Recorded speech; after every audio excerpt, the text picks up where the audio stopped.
Monsieur le Président, Madame la Ministre, 20 ans après la loi du 11 février 2005 pour l'égalité des droits et des chances, la participation et la citoyenneté des personnes handicapées, force est de constater que le handicap est toujours indétrônable sur le podium des discriminations. En démocratie, voter n'est pas seulement un droit, c'est un acte citoyen fondamental.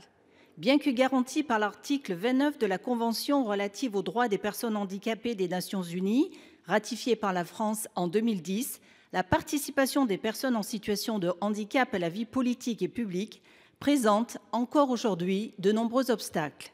Ce constat est partagé par l'Association pour la prise en compte du handicap dans les politiques publiques, auditionnée au Sénat par le groupe d'études handicap, présidé par ma collègue Marie-Pierre Richer, que j'associe à ma question. Alors oui, des recommandations permettant d'améliorer l'accessibilité des campagnes électorales ont été données par le gouvernement, telles que la mise à disposition des documents de campagne en facile à lire et à comprendre, mais cela ne suffit pas. Ces bonnes pratiques doivent désormais être rendues obligatoires, avec par exemple une phase d'incitation dès les élections municipales de 2026, suivie d'une obligation lors des scrutins ultérieurs. Une étude sur le coût réel de l'accessibilité pourrait également être envisagée pour permettre un déplafonnement des comptes de campagne, évitant ainsi que les candidats limitent leur effort d'inclusion. L'égalité d'accès au vote ne peut plus être une simple intention. Et que dire des candidats en situation de handicap pour qui ces barrières rendent l'exercice démocratique encore plus difficile?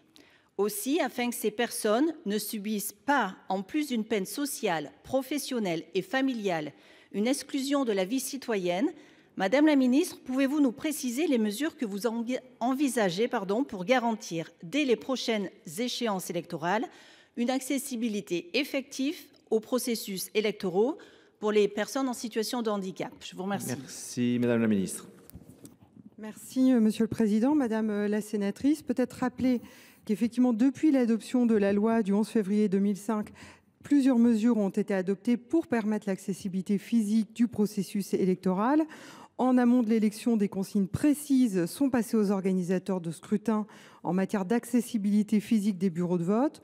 Pendant l'élection, le président du bureau de vote doit prendre toute mesure utile pour faciliter le vote autonome des personnes en situation de handicap.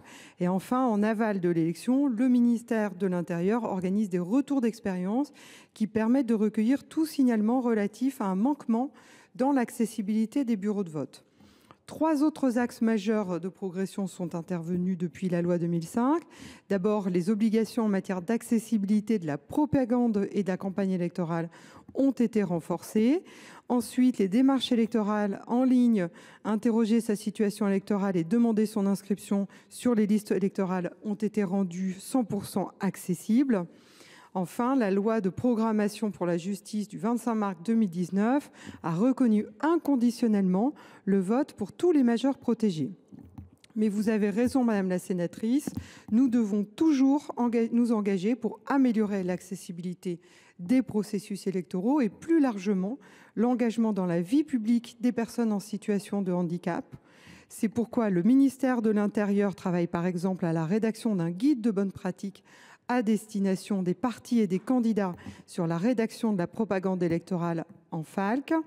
Mais surtout, le Premier ministre, lors du dernier comité interministériel du handicap, le 6 mars, a lancé un groupe de travail sur l'accessibilité du processus électoral et sur l'exercice du mandat d'élu par les personnes en situation de handicap, qui permettra d'associer les partis politiques, les associations de représentants et l'administration.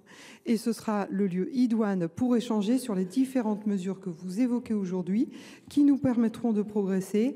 Et je partage totalement avec vous l'objectif que pour les prochaines municipales, qui sont la prochaine échéance électorale dans notre pays, nous soyons au rendez-vous de l'accessibilité.